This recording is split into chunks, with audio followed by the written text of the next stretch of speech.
কিনতে আসছি, গরু কিনা হয় নাই, বাজারের থেকে একটু দাম বেশি হচ্ছে আমাদের। গরু তো আগে যাই পড়তো, এখন একটু বেশি লাগতেছে আর কি, দামের দাম একটু বেশি। এই তো যেই গরু 1.5 লাখ টাকা কিনছি, এই গরু ওরা 2 লাখ 30-40 এরকম চায়।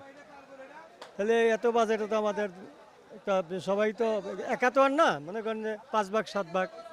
এখন দেখি সর্বশেষ পর্যন্ত গরুর দাম তো আর একটু ছাড়ার কথা। হ্যাঁ, এখন যেটা চাইতেছে উতাল পাতাল, তাতে গরু কিন্তু বেশি বেচা কিনা হচ্ছে না, যেই দামটা বলতেছে এখন। হ্যাঁ, এই দামে কিন্তু গরু বেশি বেচা কিনা হইতেছে না, খুব কম, মানে ধরে রাখছে। ওরা মনে করতেছে যে জনবল বেশি, আমাদের গরু কম, এটা মনে করতেছে না, জনবলও কম, গরুও কম। তারা এখানে ফার্মের যে গরুগুলা তারা ঢুকছে ভিতরে, মানে এরা দাম ছাড়তেছে না।